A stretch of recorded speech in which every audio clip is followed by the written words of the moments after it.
like, I don't know, I just feel like a lot of people just aren't equipped for marriage yet.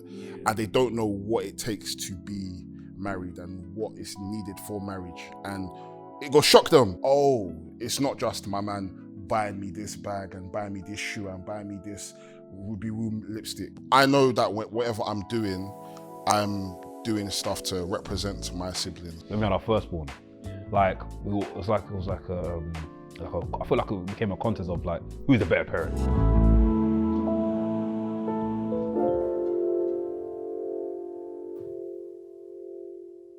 Right, so today's word of the day, providing for your family goes beyond just bringing home a paycheck. Yes, financial provision is important, but true provision means meeting your family's emotional, spiritual, and physical needs as well. A home is built not just with money, but with love, leadership, and presence. That's a word. Yeah. That's a word. And normally when you think of providing, my first thought is money. But more time is being there for someone emotionally. Like when I speak to my missus all the time, it's like just being present. Always being present and just being there for us. Because obviously money comes and goes, innit? But you being there, you know, unless someone bodies me today, you know, it's that really, innit? So yeah, man. I'm sure same apply to you guys. Yeah, pretty much. I think for me, I'm back to show.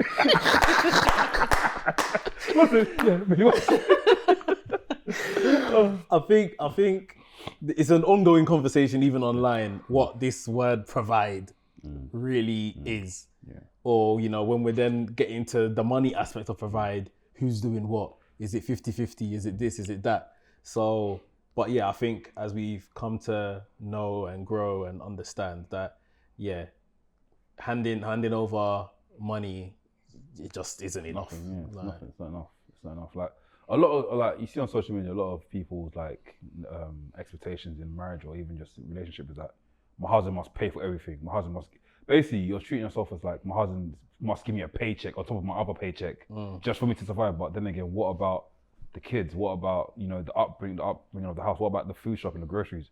That needs to be put aside. Like, you think about that, you think about bills, electricity, like, you know, gas, water bill, TV license. There's so much stuff to think about that you need to provide for. Even just, let's go back into the whole, you know, human aspect of it. Like mentally being there for someone. Yeah, I agree with that word. Yeah, I think even like coming from my aspect of like being like a single person, you guys are obviously married. You guys will definitely, you guys will see what providing is and provisions in it's completely different. Whereas our start on the market, we're suffering. I can't lie. We're suffering because, like your man said, like when like the buzzword of providing and, you know, you speak to women, I want a man that provides. It's essentially, I just want a man that is able to do everything, and then I will be able to not necessarily just cater to myself, but I'll do everything else. And it's like, I don't know, I just feel like a lot of people just aren't equipped for marriage yet. Yeah. And they don't know what it takes to be married and what is needed for marriage. And it will shock them because once you get married and then you actually realize some of the stuff that what actual providing is and provision from both sides is, then you'll be a bit like, oh, it's not just my man buying me this bag and buying me this shoe and buying me this Ruby Room lipstick. Do you know what I mean? So, oh, guys, pray for me, man. You're covered. I hear it. Episode 3 of the Dadicated podcast. We've got a special guest in the house. My bro, my brother in crime, my brother in podcast, my brother in content creation, my brother in music. That's right. My brother in everything, bro. Del. It feels like we need to... You know what's funny? The first episode we recorded was like, obviously before the camera, someone was like, how should we introduce this podcast, man? Should we just say make some extra noise? It was like, no, that's Del's thing. That's wrestling. So we kind of like, you know, just went. I'm just glad you guys are actually doing this. Like, I'm glad you man are definitely like taking a plunge, you know, with the fatherhood content, because that's part of you man's identity. Do you know what I mean? It's not just something that you just, okay, it's Saturday now, I'm not a dad anymore. Yeah, you can turn it off. You can't turn it off. No, honestly, there was a day, where I think it was Kendrick Lamar's pop-up show. And when he announced he was going to do it, I looked up tickets to go to LA, bro. And I was like, Rio, should we just leave the kids and just go to LA quickly and come back? Because I need to be there for the show. And eventually, like, it was like, you know, it doesn't make sense. Like, the kids, it's long. So I just watch on TV, which is a better experience. Isn't it? It's difficult. But I mean, obviously, you're a big part of our Discord for rest things, and I think it was just through the kind of questions and people wanting to know stuff and know our perspective on things as well. We first thought like, this is a separate platform for that to kind of help those already in our community and a growing community on these kind of things. And there's a few dads in the community as well. Yeah, there's a few dads, and especially like navigating through like the wrestling industry as well. Like we've managed to meet so many people that were cool that are all dads as well. So it's and me that's not a dad yet, or God willing in a few years or whatever. Like to have two close friends that are dads and to be able to see you guys' journey and to have content like this. I know in a few years' time I'll be able to look at this and be like, oh, this is what these man said. Yeah. You know what I mean? Yeah. But yeah, today we're talking about provision, providing, all of that stuff as we kind of already had jumped into. For you lot, obviously we talked about money and we'll kind of circle back around to money and that. Well, what do you think are like the main things when it comes to providing for your family?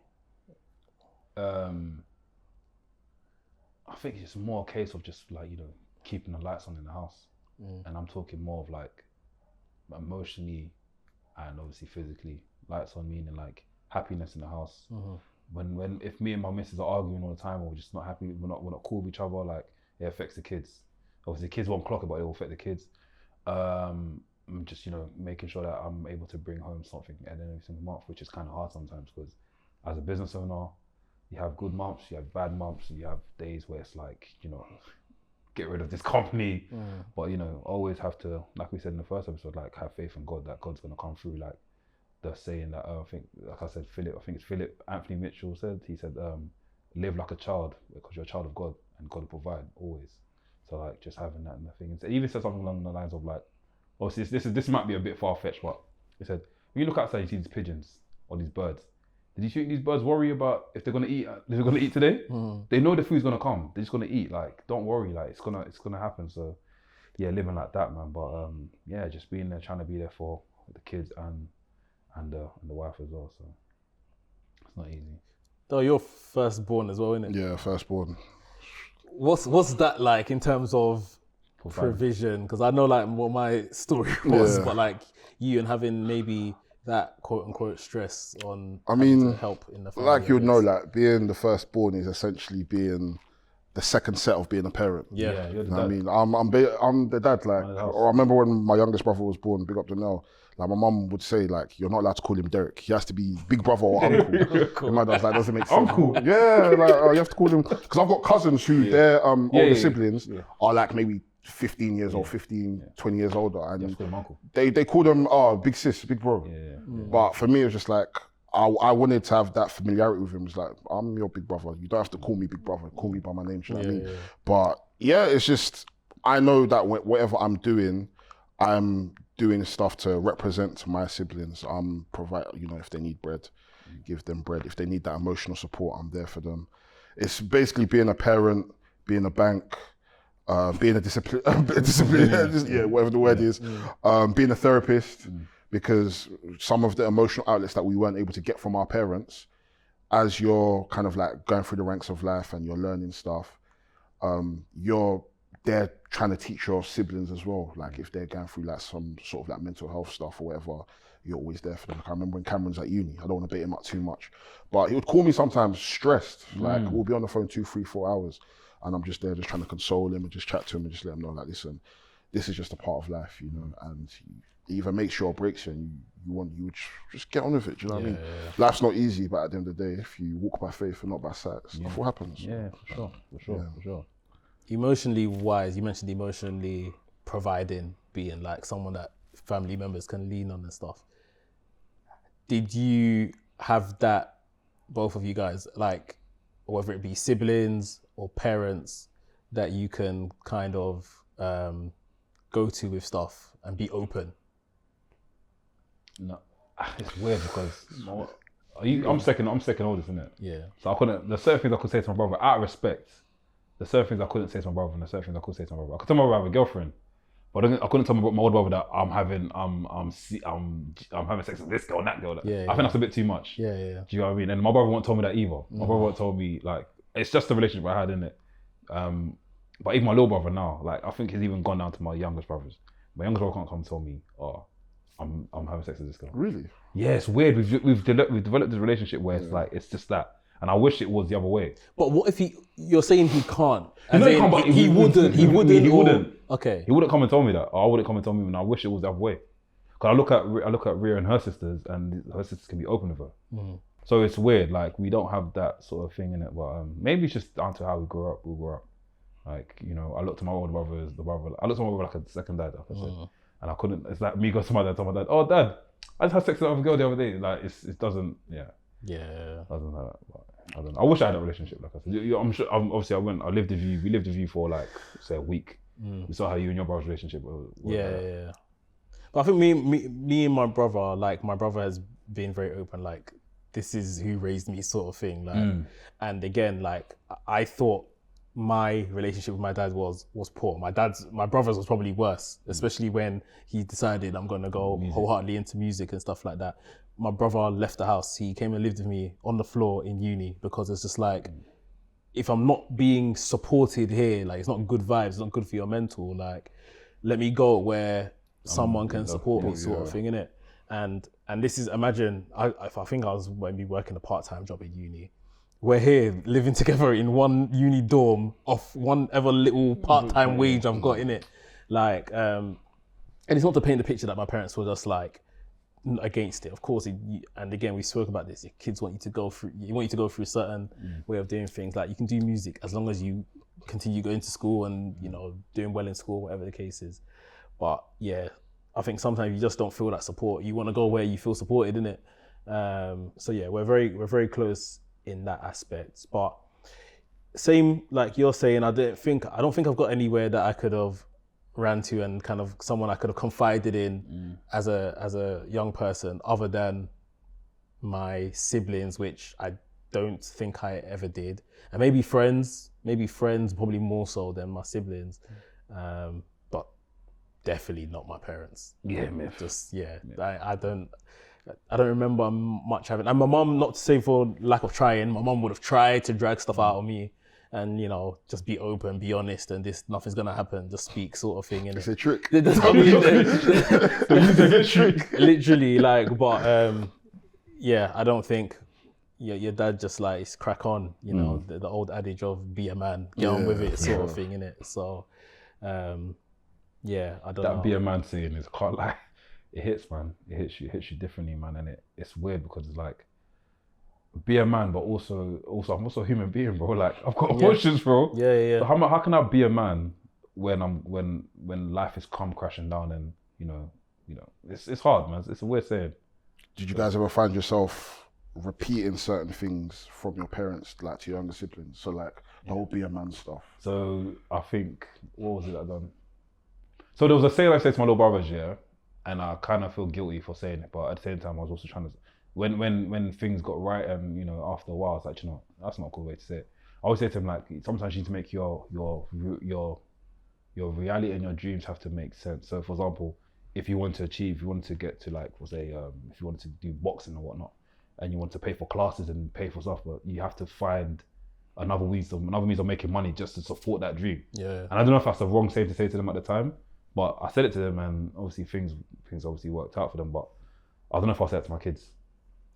I mean, is that come across very cruel? If I come up to you and I said, "Oh, no, it's like self-sufficient sort of thing, innit? Okay, like fair. If you want to do X or whatever the case, it's like the same way like your parents might have said to you, right? If you want to go out on the weekend or whatever, you need pocket money. Come and clean the dishes to earn that pocket money to go out with. You see what I mean? Fair, like, fair. so I don't think it's a cruel thing. It's ultimately that's in life. That's what people are doing. You exchange your time for money, innit? Yeah, true. But yeah, but no, emotionally for sure. I think that's one way we will need to provide. I mean, financially is, I guess, what as men we tend to always think of when the word provide comes up. Your head will immediately go to money. Like, what does that look like for you in your relationships and in your household? Yeah, I feel like with us, like we never try to stress about money too much because we always know that things will make sense in the end. But I think more of like providing, maybe just like providing help and sometimes I find myself like doing too much of what my like for my personal projects, like rest things or like full professional personal projects. I tend to spend too much on them, and I forget about helping my missus. Like there's a day where I remember she flipped, like she got angry at me, and it was well deserved. Like I spent the whole day out filming. I've come home now, and I've gone straight on the computer. I'm just editing, and the kids are running around going crazy. Like she's saying, stop that. Kids have gone to bed now. I've even left her to go and put the kids to bed. So I've gone upstairs thinking, hey, got to try and talk to her. She goes, look, get off me. That's what I do. She goes, you come home, you've gone straight on the computer, you said hello to the kids, you said hello to me, but you haven't actually like helped me out. I've been with the kids the whole day. At least you can just come to the house and just like, stop what you're doing and just help me out. I was like, cool, I get that. I should have taken notes on that. So, you know, it's just communication and just, you know, not even communication, just more of me just looking at stuff from the outside and just not being like self-centered and just going there and just helping out where I can. So yeah, something like that to you guys. I think even at home as well. Like I remember there's days where like albeit when I live with my mum and that, I'll go out for the whole day, I've come home and my brothers have messed up the house. And I know myself, my brother's not gonna get in trouble for it. I will get in trouble for it. So I have to now go and wash the plates like, do you get what I mean? Wash the plates, sweep the house, make sure everything's nice. So when my dad comes in, he doesn't say you know, yeah, man. It goes both ways, man. Just being helpful in that sort of sense. So yeah. Have you felt a financial burden being the oldest? Yes and no. I think there's obviously sometimes you have periods where like you're working or you're not working, but I think I have been lucky in the sense that if I am in like a financial place where I can't help, my parents are a bit understanding of like, you know what, because at the end of the day, they're both working, they're both doing their thing, and I think anything that I do is more so just an addition. So if I can't do anything, they don't look at it as like, oh, this person's a non-entity. They're not trying, they're not doing anything. It's just more so if I know I can't do certain things, then I'm just picking up the slack in other places. So it's like, okay, I know I can't maybe contribute towards the bills or this, but okay, cool. I'll maybe go and cook. I'll cook jollof rice, I'll cook fried rice for the week or whatever, or I'll wash the clothes. I'll do the laundry, or I'll do this or do that in it. So I think it's just making the means, okay, cool. If I know I can't do X, Y, Z, what am I gonna do to not make it seem as if I'm just being lazy? Because sometimes, bro, it's long, man. You just like you'll wake up, you leave the house, you now come back, you're tired, and then sometimes I've got studio bookings, so I'll just go straight to the back. And then my mum will now be complaining to my auntie or my godmom, like, all this boy does is wake up, he leaves the house, he comes home, he's on his computer. And then there was even one period where I'll do that. And then with me, I'm the type of person in my house, if I eat, I wash my own plate. Because everybody else, they'll now leave the whole sink to be dirty. So me, I'll eat my food, wash the plate, clean it, and then put it away. So I've now got to go play PlayStation now. And then my mum's walked into the living room. And she stood there for like a good 10 minutes, just shaking her head. I didn't clock her. I'm there downloading calls on TK or something, And then I've now turned around. She said, is this what you do? I said, what do you mean? She said, you come home, you play game, you don't even tidy up the kitchen. I said, Mum, what's the rule not that you meet the kitchen the way you leave it? Me, I've eaten, I've washed my own plate. It's your plate, it's your dad's plate, and it's Cameron's plate. Why am I the one who's like, so everybody else, they can now do it, they'll clean the house, you will leave and come back and do nothing. I said, cool. So for that week, I just made sure I wash plates. But after that, I said, I'm just washing my own plate. But yeah, to answer your question, it gets on top. It definitely gets on top. I think with the financial aspects that we're talking about, you feel I don't know. I don't think I feel the pressure in like, okay, put it this way: you're past the point where you almost need to impress, because obviously in our case where you're married, like it's like they should know or have a grasp of your finances and stuff like that, innit? Like I don't need to, you know, I can impress her with like something thoughtful, like you know, that might have cost, it might cost something, but you know, outright, as in maybe as you may have once thought as a young guy, like I need to impress with just money and showing what I've got and all of this kind of stuff. Those days are gone, sort of thing. Because you know, it's because you've won her over. Yeah, your missus is not going to run away anywhere. Well, you need to keep. Okay. Let me rephrase what I'm trying to say. Your missus is not going to run away nowhere, because obviously you've already built that that level of relationship. But obviously you still need to keep like, for example, like a random flower will be fine for a bouquet of flowers. Random, you know, something will be fine, but you don't need to do more than that. So you turn around and saying to your missus like, it's all love and hip hop sort of thing, take a stack of a 10 grand, go to yourself. That's done. Or take my credit card. Like that, all that stuff is just like, it's not really how marriages or even relationships work, because eventually you're gonna run out of money.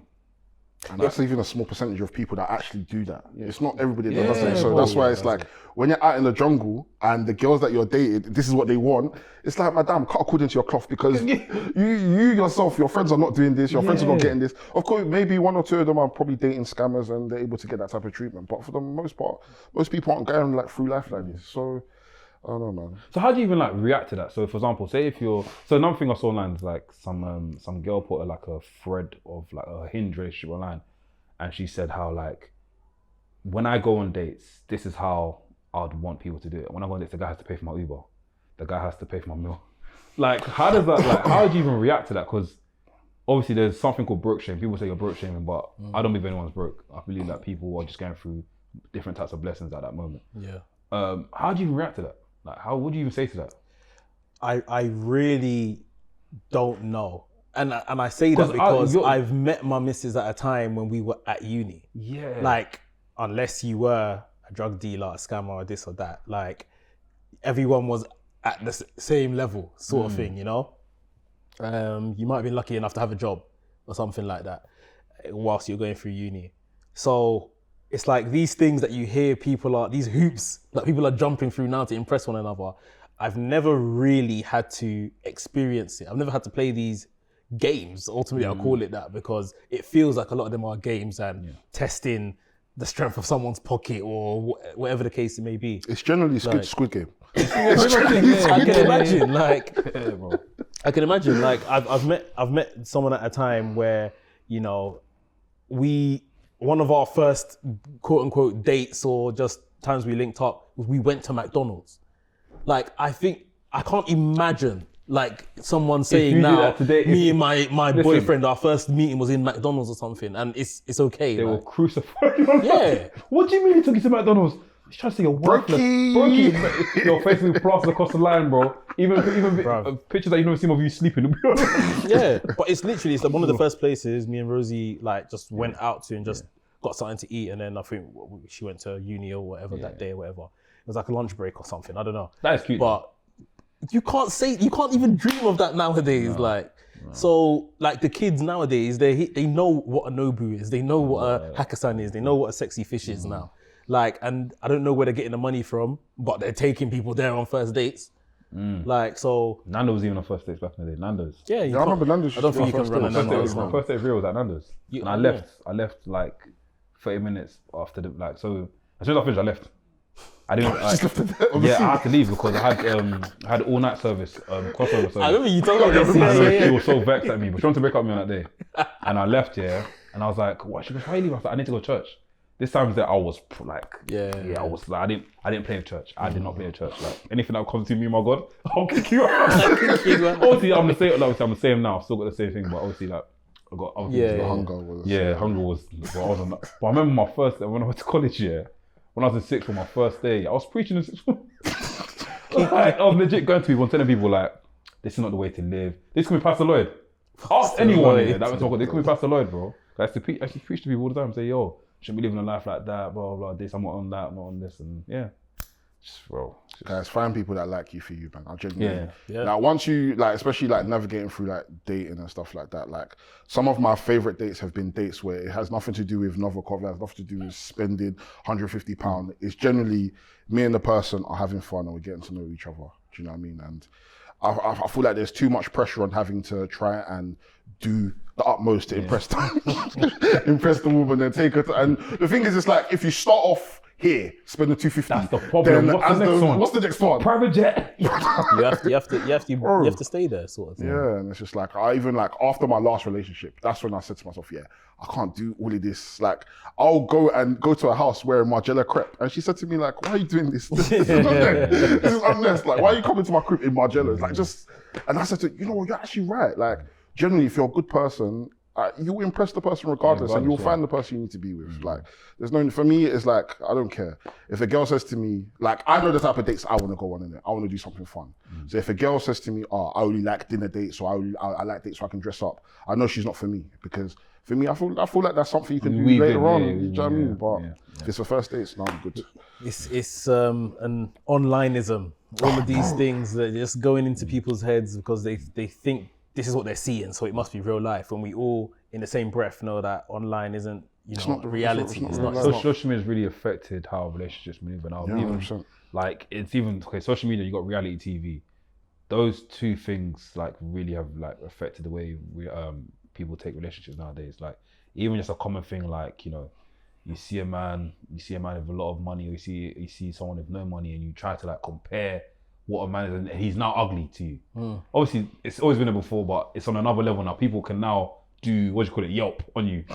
They can put your picture online. Like those even had an experience like that, where not experience like that, but then someone tried to ruin you. Yeah, I got put in a Facebook group, and luckily the women in the Facebook group managed to vouch for me and say, oh, this is actually a very lovely guy, this is my close friend, this is my brother. And then it got deleted. So for you people that tried to ruin me, you're lucky, because I was gonna sue. They tried to blacklist me. But yeah, like it's that, and that's what's kind of ruined a lot of stuff, man. And obviously, everything's fake, man. So everyone's just living off fake hype. It's only what you see. It's only what you're shown, innit? And it's one of them ones like. And as we're saying, a lot of the onus is on a man. But what if we flip the switch? Can women be providers? In like. I'm not literally asking the question like, can they be? Like, because I'm sure obviously depending on their household setup, single mothers and stuff, yes, they are but like for society reasons, do you think, a woman can kind of come out and say, okay, yeah, this is me, this is my husband and this person, I'm the breadwinner, I'm this, I'm that. How do you think the man would be looked upon if the woman was, because played that role? It's happened before. Like, I think with me, like, can I even put it like that? No, it's different. As in, who earned more in your house? Yeah. People, I feel like when it comes to like, obviously, I love my missus and stuff, but I feel like when it comes to people just like, oh, you're just an editor. I remember that. You're just an editor. Here's what I was breaking it in, but it's like, then again, we're both working together. It's a team effort sort of thing, innit? But I do believe women can become a breadwinner. And I feel like women that are breadwinners play off like it's a simple thing. It's a smooth thing. It's never a thing where it's like, oh, I'm the breadwinner, I'm bringing everything to the house, I'm the reason why, blah, blah, blah. But it's like... There can be cases of that though, of women being... Throwing it back in the guy's face. Yeah. That's crazy. You know what I mean? But I think it's dependent on... Who the person is, isn't it? Yeah, the person is in the relationship. But I think that, like, my dad was telling me about how I think it might have been in the 90s, where he was like kind of changing careers, like before, when he was changing careers, there was a period where my mum was the one earning all of the money because he was changing into IT. So by the time he had like got his qualifications and he had got his qualifications and started working, then it was like, okay, cool. She held it down for a couple of years. Now that I'm back on top, she didn't throw it back in my face. She never made me feel like less of a man. Because at the end of the day, regardless of whether she's paying 100% of the bills or 80% or 50% of the bills, we're still a team and we're still working together. And it's not her money that she's using to pay the bills. It's our money. All together. Yeah, I just think it depends on the couple's mindset. Yeah, that too. Yeah, know what you get yourself into. Yeah, I think for the majority of their working careers, my mum has earned more than my dad. But my dad has probably managed his money better than my mum. And it's never been a thing of thrown into this person's face or that person's face or whatever the case is. I know in my house there's been instances where my mom's trying to push my dad, like, go for this interview, try this job, blah, blah, blah, which he has, and he's found his own kind of complications and, not either getting those positions or whatever the case may be.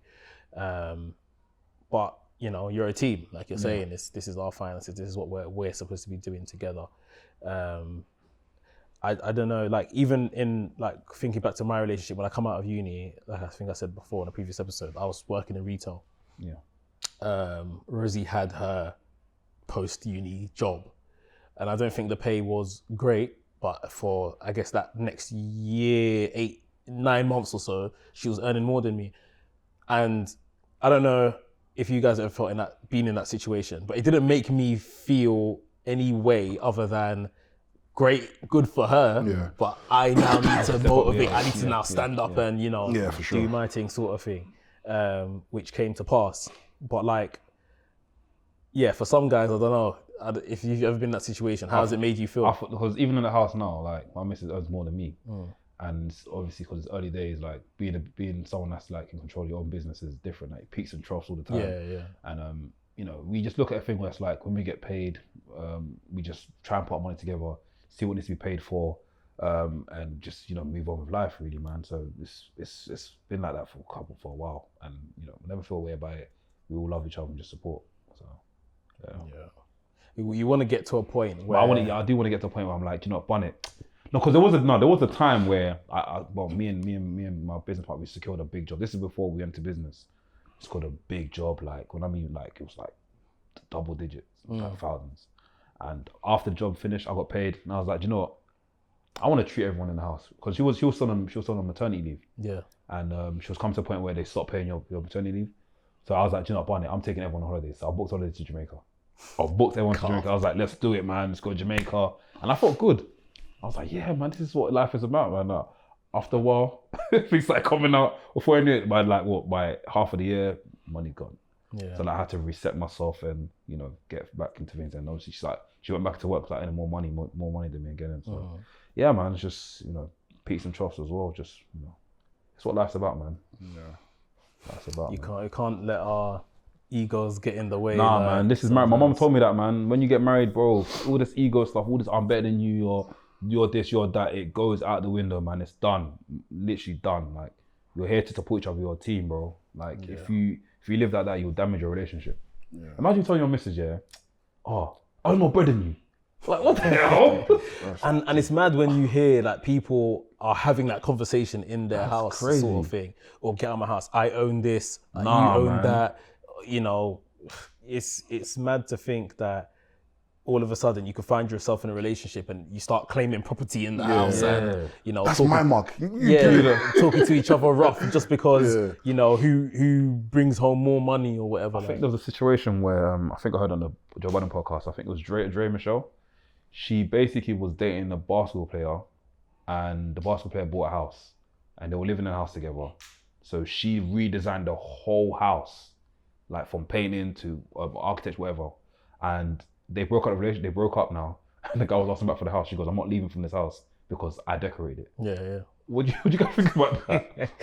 I mean, is she fair? Is she right? It's She can take the paintings and the paints and collects the paint, put it in your pocket and leave.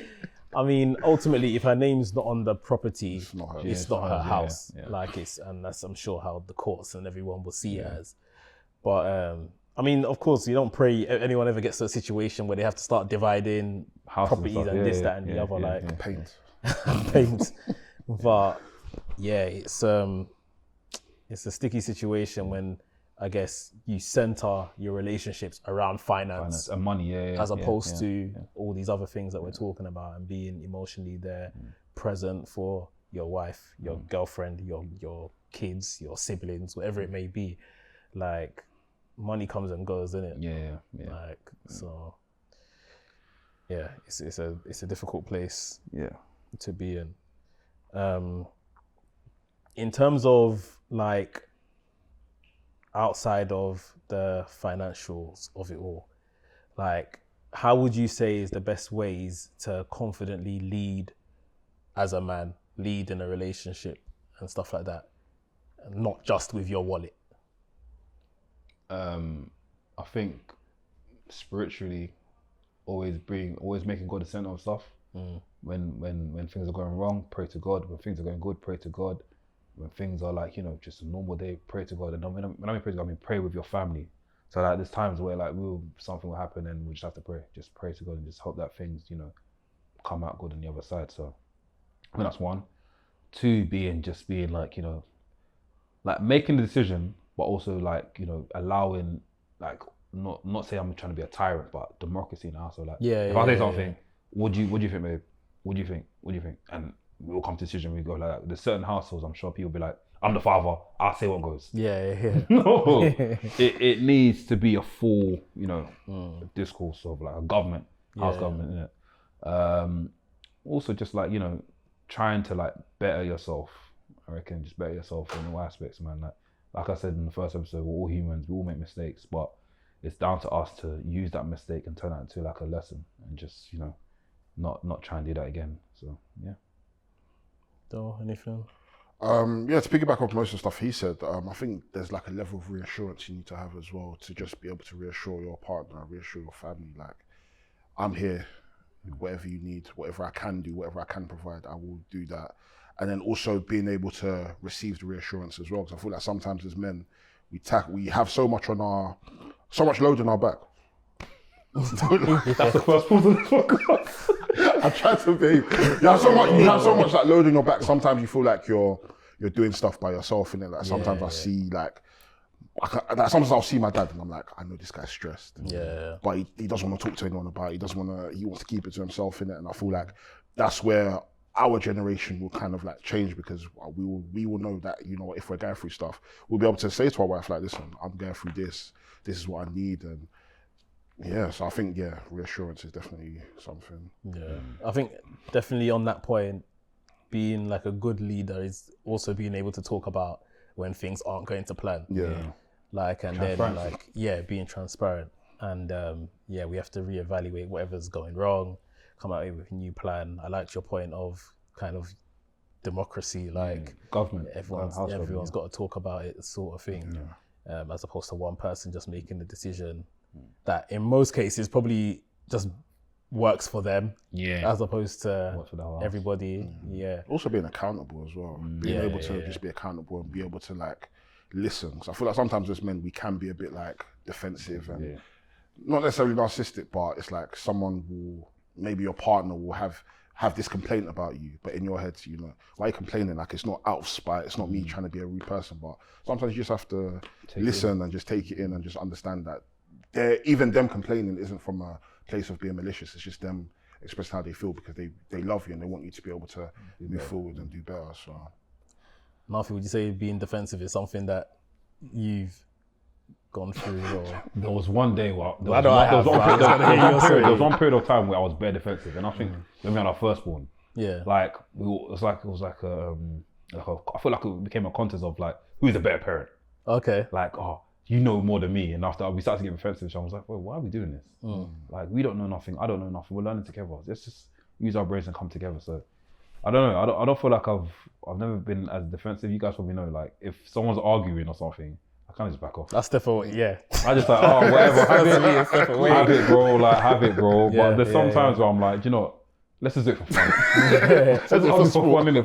For the sport, the love of the sport, the love of the art. But even sometimes that stepping away, they will then come across like you don't care. I don't care. That's it. So that's why I now want to throw in the argument and just say, okay, how do you actually feel then? What are you gonna do? Like, how can we? But she knows what's up, man. Listening, I think, is definitely important. Even as a leader or the provider in the house, whatever, I think listening is important. But I think at the same time, as those are people in a relationship, or even if that relationship is you and your mother, you and your siblings, whatever, people need to stop talking to each other rough. Like, by this age or whatever, you know how you sound when you speak, and you know how the other person you're speaking to probably likes to receive messages. So I think we need to, make sure, like, if I'm speaking to Rosie, you're speaking to Ria, whatever, like, I know how I need to speak to her to get through to her.